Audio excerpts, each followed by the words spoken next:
Thinking had me. Now I'm rocking to Not Today by Darnell Jackson and Mama Spitfire. It's available on all digital outlets. Y'all got to get into this because we're going to rock out to this, okay? We are so glad to have you.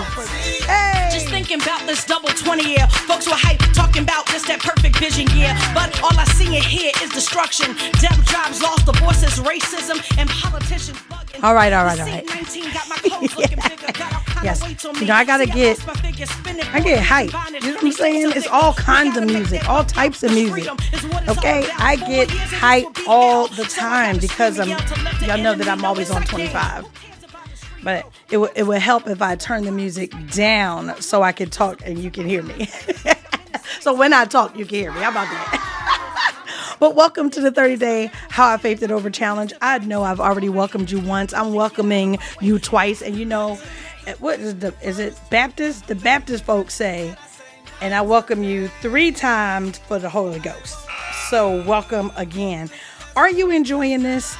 How did you guys do for the week of fervor? How did you do? I'm interested. How was your week? How did your mindset begin to change since, you know, we're changing our language, we're changing how we speak.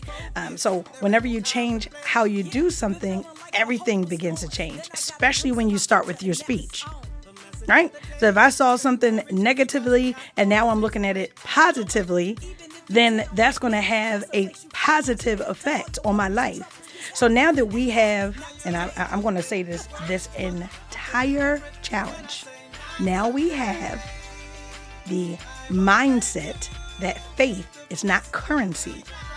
You're not doing that to God, but you are communicating with Him. Faith is a language. Faith is a language. You're learning how to communicate. And you could be young, you could be middle age, you could be old. It doesn't matter what age you are and what age you learn how to speak the language of faith, as long as you do it.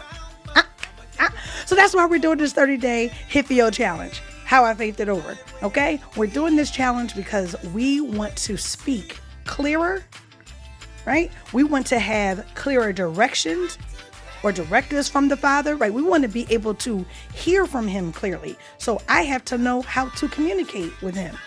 I'm excited. You know, I think about growing up in high school, at Girls High. I went to the Philadelphia High School for Girls.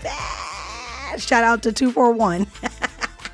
Yes, everywhere we go, we have to shout out our class number or it's not right. So anyway, growing up, you know, and then finally getting to high school, it was a pivotal moment for me in my life.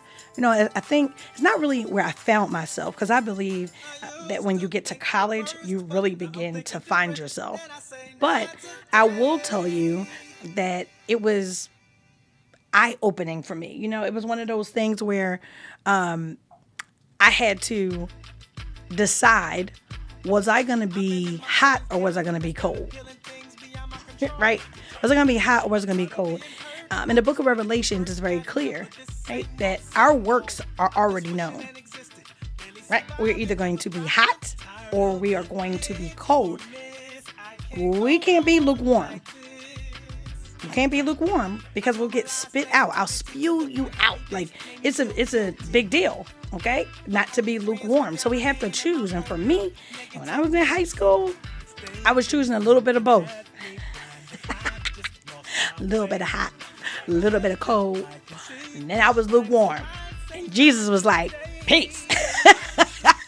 Okay? God was not there for that, you know? And I had struggles, just like probably all of us did in high school, just trying to fit in, trying to figure out what you're doing. And for me, I had so many examples. And one of the examples I wanted to touch on, since the word of the week is attention. Huh?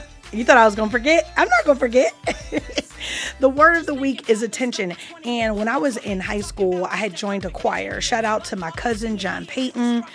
He started a choir called Divine Praise, and I was too young at first to join, so my mom joined first, and through that I met Gracie. Hi Gracie. Rhonda. Hey Rhonda. I met all the crew. Shout out to my big sis, who is my husband's sister, Jeanette and Tom. These were all of the members that were kind of foundational, right?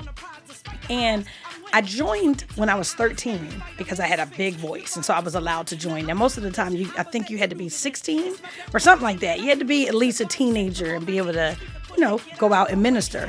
And since my mom was on the group, it was good. So I was like, come on, cousin, let me join. I'll tell you other stories about the whole choir and how it was instrumental in my life. But what I began to do was I began to pay attention. I began to watch college students. They weren't that much older than me, but they were in college. I began to watch them as they left high school and entered into college, how they lived their lives, like out loud for Jesus. And I was like, where they do that at? And that was a lesson for me. And I think that sometimes we don't know that we have people around us that's doing what we want to do, or they are where we want to be. And God has given us those examples. But if we don't pay attention, we're not going to pick up the clues. Blue's Clues, he's leaving clues all around. God gives us clues. He helps us out all along the way. Just like he offers us ways of escapes all along the way. But we choose to do other things. So what I'm encouraging you to do is to look at your surroundings. Take a look at who's around you. Take a look at what their actions are, right? What are they doing in their life? Is this something that you want to do in your life? Or are they toxic? Dun, dun, dun, dun. You have to be careful because this race, although it's ours, we have other people that are around us. And so this week, I want us to concentrate and I want us to be intentional about paying attention. Okay? I know that you can do it because God put you on this earth for a reason. And the best thing to do is to listen to the Father and to all his clues. I got nothing else other than to say, just do it. But I love you with the love of Jesus Christ. You know that. Thank you so much for joining with me. We're getting out of here. Peace out, guys. I used to think the worst, but now I'm thinking different, and I say not today.